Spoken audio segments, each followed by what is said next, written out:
How to heal from a toxic relationship. Toxic relationships can be different for everyone. They don't always start out toxic, so it can be tricky to identify if you are in an unhealthy relationship. Even if you have identified it, it can be really hard to leave the partner for many different reasons. While everyone's recovery is different, here are some tips on how to heal after a toxic relationship. I don't love you anymore. Since when? No, Doesn't matter. I love you. too late. It's over. I don't love you anymore. Goodbye. This video is for anyone that wants to heal from a breakup, like actually heal in a healthy way. My name's Shelby, and I was in a really unhealthy relationship for 1 year and 8 months. And when that relationship ended, instead of numbing my pain with alcohol or hooking up with other people to move on, I decided that I wanted to heal in a healthy way that would actually help me move on. What I learned completely changed my life, and I'm ready to teach you guys everything. Also, for context, I started a little challenge for September where you pick something off of this list and I teach you step by step how to change the habit or build a routine. Here's a look at the list. If you want to participate, we're starting on the 6th and we're following this reward schedule, but you can join at any time. When I was going through my breakup, I knew that it was good that I was out of that relationship, but my brain was confused. I started thinking of only the good times, thinking of them with another person, thinking I made a mistake, and I knew there was something wrong. I was like, I don't feel this way. Why am I thinking this? So I literally researched what happens in your brain when you go through a breakup, and it's mind-blowing. This also applies to when you go through a friendship breakup or when you lose someone. But when you love someone, that person literally lives in your brain. They live in the neural connections in our brain's emotional or limbic center. So when you go through a breakup or lose someone, your brain's confused, and that makes those parts of the brain inflamed. When your brain's inflamed, that causes overactivity in the limbic system, which is associated with depression, low serotonin. It affects our ability to sleep, our appetites, our happiness, and we have an absence of endorphins, which is why we literally feel pain. To sum that up, when you go through a breakup, your brain is confused. So you need to do something that will help it not be confused. What I came up with has not only helped me heal, but so many other people, and it's creating a logical list. You write a list where you don't say mean things about the person or mean things about the relationship, but it's just logical thoughts. Like, that person did not support me, that relationship was not healthy for me, it's okay that I'm sad, but I'm going to move on and it's going to be okay. Examples of things that I wrote on my list. It's okay to feel sadness when someone has to leave your life. You've learned so much from this relationship and you've learned so much about yourself. I'll move so you guys can see it. You then use your list to create a healthy breakup healing habit. So this is the habit loop. Anytime that you have a cue, which would be seeing your ex, thinking about them, hearing them, seeing their Instagram story, your next action, your routine is then reading through your list. And your reward is you're going to be feeling better, or you'll have less anxiety.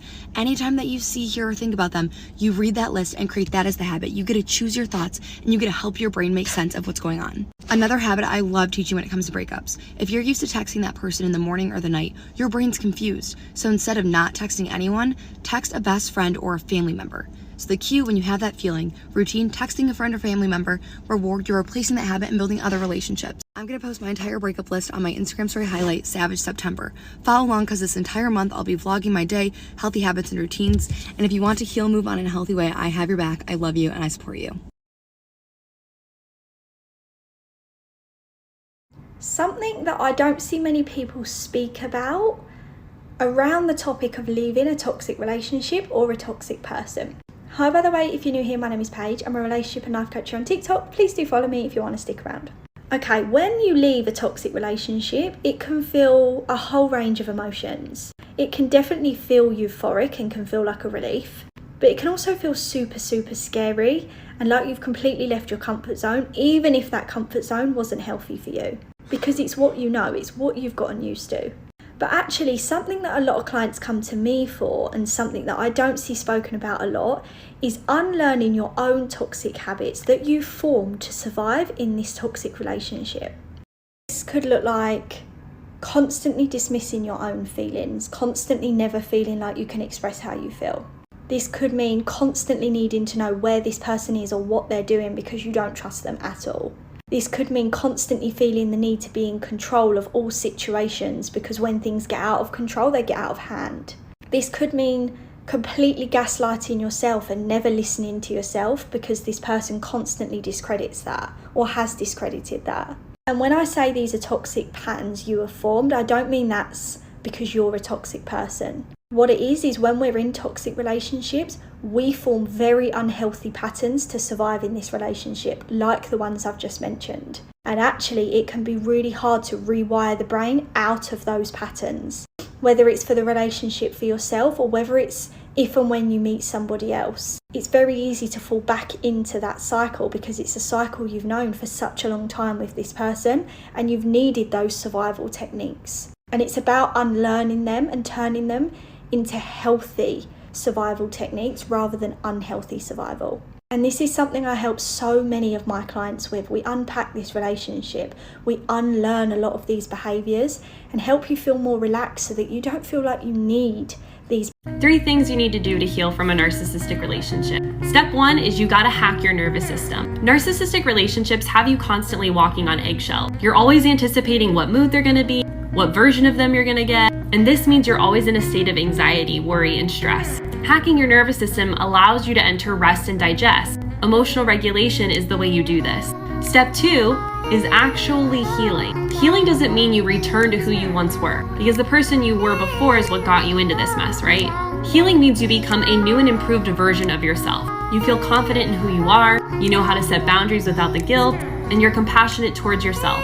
I could go on and on about healing, but let's go to step 3. Step 3 is discovering who you actually are. Narcissistic relationships force you to conform to whatever they want you to be in order to even receive a morsel of attention, love, and acceptance. And it's not even true, genuine attention, love, and acceptance. Reconnecting with your authentic self is a huge part of the Okay, 5 steps to healing from narcissistic abuse or a toxic relationship from a trained therapist. Okay, so we don't want to focus on their behaviors anymore. We don't want to focus on the anger, the yearning, the sadness, because you're going to keep repeating that victim mentality. You want to heal, okay? So step 1, you must heal all that past trauma. So healing the memories, healing the anger, the sadness, the guilt, the pain. We may have to go through all of those memories and clear out the anger, clear out the guilt, clear out the sadness, so that you're ultimately at peace with the past, you're at peace with their damage dynamics, and you're at peace with your own wounds that attracted this relationship to you. Okay, so step 1 is to heal the trauma of the past. Okay, step 2 is to have some time alone, and I mean really alone. No apps, no dating, because you're just going to bring all that energy into another relationship and you haven't healed. It's going to be painful for you. So some time alone, 6 to 12 months, just getting clear on your energy, time to heal, okay? And then from that place is step 3, getting comfortable with being on your own, okay? Getting validation, love, support, happiness, comfort, peace from within. Okay, this is so important. If only you knew how unlonely being alone can be. Okay, and then step 4 is you must work on your belief systems, because somewhere in your little subconscious mind, you've attracted that person to mistreat you on some level. So working on your belief systems, you know, ultimately with a therapist or do some courses. I've got some courses here. Inner child healing courses, self-love courses, past trauma courses, but, you know, work on your belief systems. So ultimately you get very strong belief systems, which is, I'm lovable, I'm worthy, I'm good enough, I'm strong, I don't take no shit from anybody, I am only open to good treatment, kindness, support, people that enhance my life, healthy people that enhance my life. Okay, that's step 4. And then step 5, so important, so important, is to learn boundaries and assertiveness so that you can tell people immediately that you're not going to be, you know, treated badly. So if anyone starts to treat you in any way that's not in alignment with what you deserve, because people do naturally criticize, people do naturally try to manipulate, and it's for you to teach them how to treat you, right? We teach people how to treat us. Remember that. So learn assertiveness and boundaries.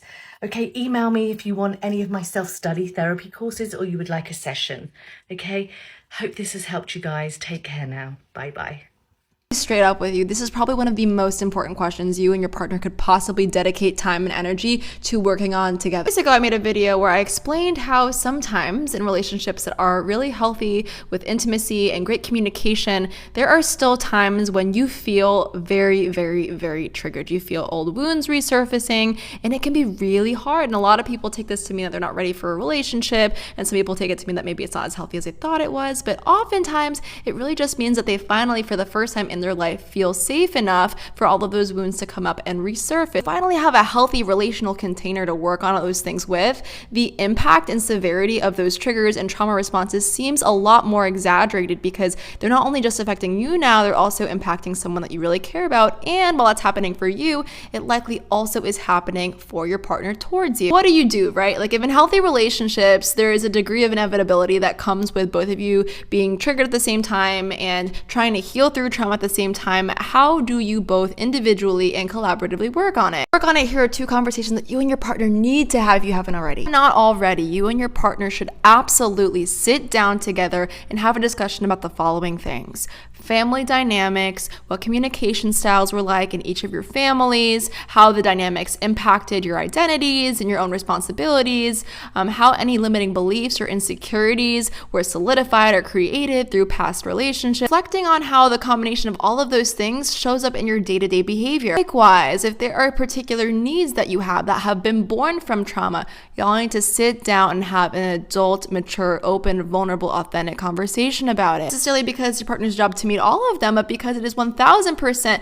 within your partner's need to know how certain things affect you. And when you act in ways that are at times irrational and in a triggered state, they need to be aware of it. The most important thing that I think you need to talk about is when it is most appropriate to hold each other accountable to doing the really tough things that are required of both of you to grow individually. How it is most appropriate to hold them accountable to doing the difficult things. Coming up with language, boundaries, agreeing to and consenting to situations where the other person can say, okay, I know you're struggling, I know you're really anxiously attached and you're really working on that, and so even though I know you want to co-regulate, I don't have space, I'm going to really need to empower you to self-regulate. That can be tough. This is really, really difficult for any couple and any individual, so be patient, communicate, set boundaries. If you're stuck with a toxic partner, like one day you actually are going to walk away from the relationship, but right now you're living with them or you are in a relationship and you can't break out yet, there's 4 things you can do to deal with them, to not get sucked into the pain of this constant, well, you know what I'm talking about, right? You've been in one. So 4 things. 1, don't explain. Don't fall into the trap of explaining once they ask you a question. Instead, ask a question back, like, what do you mean? Or how do you mean? 2, no arguments. Do not let them suck you into arguments because you will lose. So you just simply don't argue. And when they ask you why, you say, because I said so. 3, mirror. Whatever they tell you, you tell them. They tell you, you disappoint me. And then you say, you disappoint me. And 4, the most powerful one, walk away. Like literally when they're talking to you or saying something or yelling, you turn around and you walk away physically. And if they try to stop you, don't let them. I will always choose you.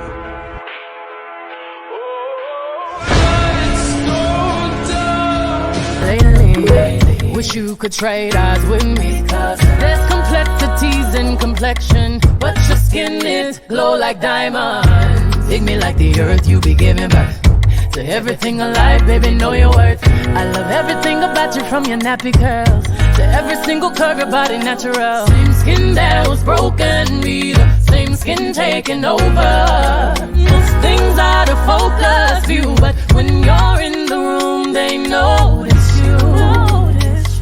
Cause you're beautiful. Yeah, you're beautiful. Gon' fall in love with you in all of your glory. Your skin is not only dark, it shines and it tells your story. Keep dancing, they can't control you. They watch and they all adore you. Lately, wish you could trade eyes with me. There's complexities in complexion, but your skin is glow like diamonds. Dig me like the earth, you be giving birth to everything alive, baby, know your worth. I love everything about you, from your nappy curls to every single curve, your body natural. Same skin that was broken, be the same skin taking over. Puts things out of focus view, but